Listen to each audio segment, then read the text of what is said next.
Hello and welcome to my channel, NXT League of Reviews. This is my thoughts on video, my thoughts on NXT from November 18th, 2020.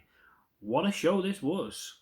I'll give a quick run through of what occurred on the show and then give my overall thoughts on it. So, let's get started.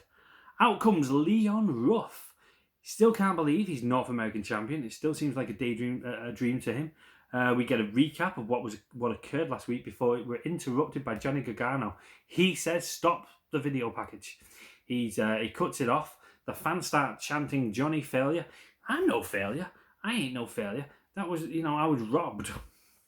Gargano with a cheap shot on Leon Ruff, and we get our first match. It's Leon Ruff defending the North American Championship against the former champion, Johnny Gargano. This is our opening match. Leon shows more fight in this match than he did in the previous match when he won the title. Gets a little bit more offense in, but Johnny Gargano is dominating most of it, as you would expect. Damian Priest ends up coming out. Damian Priest is there. He's watching on at the top of the ramp. Ends up coming down to ringside. I do apologise, excuse me. Johnny Gargano has a pin on Leon Ruff, but Damian Priest pulls Leon Ruff out. The ref's like, what are you doing? What are you doing? Damian Priest looks at Leon and says, I'm sorry, and punches him. The ref calls for a DQ. Priest has struck one of the competitors in the match, in this case Leon Ruff. So Leon Ruff has won the match by DQ. Johnny Gargano has been disqualified. Leon Ruff retains the North American Championship. What? My lord. So yeah, second match of the night, we get Cameron Grimes taking on Dexter Lumis in a blindfold match. Majority of this match, there was no blindfolds on. So, at the beginning of it, Cameron Grimes keeps telling him to make sure you get Dexter's mask on, his blindfold on, and then when he does, he's like, the ref's telling him, if I put mine on, I can't see. In the end, he does. This leads to Dexter Lumis basically staying in one spot and Cameron Grimes going all around the ring looking for him. Dexter Lumis stayed in the one spot. Cameron Grimes thinks he's got him. He starts beating down on this individual. It's the referee. He's taken out the referee. When he takes off the mask, he realises what he's done. He's taken out the ref. He goes for a cave-in on Dexter Lumis, but Dexter Lumis steps out of the way. Dexter Lumis and Cameron Grimes end up into a fight. Dexter Lumis has removed his blindfold now. Neither of them have a blindfold. Cameron Grimes ends up running away. The match never had a finish. So, the ref's out. We never get a definitive finish for this match. I'm going to have to put this down as a draw because Dexter Lumis, there was no ref to count out Cameron Grimes or disqualify him or anything. He just ran off and the ref's out. So, we just get Dexter Lumis with those piercing blue eyes looking at you. Yeah, so Regal is arguing with Damian Priest backstage for what he did in the match earlier. Priest calls Leon a joke behind his back, but Leon has heard this and Leon does not like to be taken as a joke. Damian Priest is trying to apologise, but Leon Ruff ends up slapping him. Regal said that's what you deserve, so. We get a promo from Shotzi. It's like a little video package thing where she's in a workshop. It looks like she's building something. It's actually a promo for War Games. War Games is coming, yes. Third match of the night, Indy Hartwell teaming with Candice LeRae. Nothing more said about Indy Hartwell being Ghostface. No other Ghostface is appearing, so I'm assuming Indy Hartwell is the Ghostface figure, even though it clearly wasn't her at Halloween Havoc, which is really bugging me. But anyway, Indy Hartwell teaming with Candice LeRae here, taking on Kacy Catanzaro and Kaden Carter. We've not seen these two for a while. They're taking on that team. So, Candice and Indy work well as a team together. Candice ends up hitting a wicked stepsister onto Kaden and pinning her for the win. Indy Hartwell stopping Kacy Catanzaro from getting in the ring and interfering. So, yeah, Indy Hartwell and Candice with the victory here. Good for you, you evil ladies. We get a promo that Arturo Ruas is coming. Guess he's back now in NXT because Raw Underground has kind of been scrapped. So he's back down in NXT and he's out next for the next match. Our fourth match of the night, Arturo Ruas taking on Ruas, however you pronounce it. He's taking on Kushida. Good technical match, as you would imagine from these two individuals. Great in-ring technicians.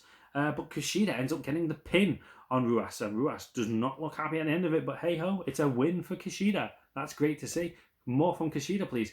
What's happened to the whole Kushida turning heel thing that they were doing a while back? Has that just been scrapped? Is Kushida now back to being a solid babyface now? Let's do more with Kushida. He's a great talent. Surely there's more you can do with this guy. Fifth match of the night. Raquel Gonzalez and Dakota Kai taking on Ember Moon and Toni Storm. A lot of ladies on this show, which is nice to see. Great match from these 4 ladies. Very impressive. Toni gets an inside cradle on Kai and pins to win. Great work from Moon and Toni Storm. Candice and Indy Hartwell come down after the match, though, and attack Toni and Ember Moon, and then send them back in the ring for Dakota Kai and Raquel Gonzalez to beat down some more. Is this a team up for War Games? Candice LeRae, Indy Hartwell, Dakota Kai, and Raquel Gonzalez. It could potentially be. Who knows? Pat McAfee has arrived at the arena with his boys. They are looking to hear from Finn Balor. They hear that Finn Balor is going to be showing up tonight with an announcement, so they can't wait to hear what he's got to say. 6th match of the night. Timothy Thatcher taking on August Gray, his former student, August Gray. This was an okay match, I guess. It wasn't really over. I like the Timothy Thatcher character, but this whole thing I'm not really into. Wade Barrett calls Tim a human torture device, which is quite funny. I'd have that as his gimmick, the human torture device. Gray actually gets some offense in this match, which shocked me. Tim locks in a submission though on Gray, and Gray taps. August Gray taps Timothy Thatcher with the victory. The teacher is still on top. Another lesson though: don't pick a fight with someone you can't beat. Keep that in mind, because Ciampa comes out. He has a stare down with Tim, and Timothy Thatcher's like backs down and gets out of the ring, and he's like, I haven't got a problem with you, and he leaves. Has he left because he knows he might not be able to defeat Tommaso Ciampa? It's announced that Kevin Owens will be guest commentator next week in place of Wade Barrett. Wade Barrett can't make the show, but Kevin Owens will be the guest commentator in his place. That'd be great. I like Kevin Owens, so yeah. Damian Priest comes down for his match, but during his entrance, he's attacked by Johnny Gargano. The two brawl around the ring. Leon Ruff ends up coming down and attacking both. And yeah, he quickly escapes the ring before either of these men can get him. So yeah, we're going to end up getting a triple threat match at some point, I'm guessing. Regal finds Boa. We get a little video package. Regal was looking for Boa because he's not been to the Performance Center. Neither has Xia Li. He seems scared though. Boa seems scared when Regal finds him. He seems a bit intimidated. He's looking around. He's peering from behind the door and whatnot. He doesn't look settled. And there's no sign of Xia either. She's hiding as well. She's hiding. He's hiding because she's coming. That's what he says. She's coming. But who is she? I hope we find out soon. I really hope we find out soon. I'm hoping this is some kind of Chinese faction that'll be coming to NXT.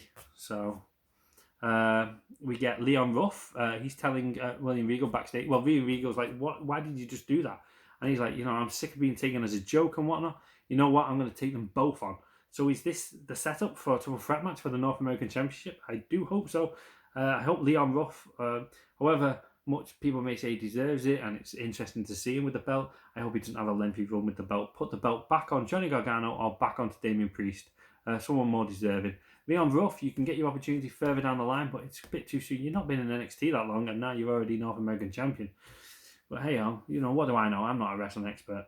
I just enjoy watching the product. 7th match of the night, our main event. It's Io Shirai taking on Rhea Ripley for the NXT Women's title. What a match these two ladies put on. What a show. This was a phenomenal match. This is my belt of the night. This was a great match. It was just so much. We see during the match that Finn Balor has arrived at the arena. More on that at the end of this match. Great showing from these two ladies. Ouch! Rhea gets her ear bloodied up. Is it torn or something? Where her piercing, where her little hoop is? I don't know, but there's blood coming from it. It looks like it's a sore injury. Tremendous match. Great heart and fight shown by both these ladies. Like I said, this was my belt of the night. Io misses 2 619s on one side of the ring, but ends up hitting another one on the other side of the ring. Rhea just manages to get in the ring for a 10 count after being powerbombed through an announce desk. So Io does a dive through the ropes. On her dive through, she grabs hold of Rhea. Rhea's holding on to the ropes, but she can't hold on for long. Io has her up. She's up in the powerbomb position and bang through the announcer's desk, smashing the announcer's desk. Io gets back into the ring. Rhea just manages to get in before the referee counts 10, but she's hit by a moonsault. A moonsault from Io Shirai onto Rhea Ripley's back, and then she pins her to win the match and retain the NXT Women's title. Io Shirai is still your NXT Women's Champion. That's a shame. I really wanted Rhea to win here. Nothing against Io, but she's had it for quite a while now, so, give someone else a go. But hey-ho, it take nothing away from this. This was a great match. This was my belt of the night. This was a tremendous match. Well worth a watch. These two ladies leave. They embrace each other. There's mutual respect there. They shake hands, and like I said, they embrace. As they're leaving, Io Shirai's music is still playing. Finn Balor comes out to the ring. Finn Balor gets in the ring. He congratulates Io on retaining her title because it was a great match. As Finn is talking about his jaw and whatnot, the fact he's got plates in it now or something, Pat comes out with his buddies. Pat runs his mouth saying things are different now since Finn Balor's been out. They've taken out loads of individuals. They've taken out Drake Maverick. They've taken out Killian Dane. Breezango have been taken out. The Undisputed Era, all of them have been taken out. Bobby Fish, Kyle O'Reilly, Roderick Strong, and Adam Cole. They've all been taken out by the brand, by Pat McAfee, Oney Lorcan, Danny Burch, and Pete Dunne. This is a different place now, Finn. You left. We took charge. Finn Balor says, when the cat's away, the mice will play. But now the cat is back.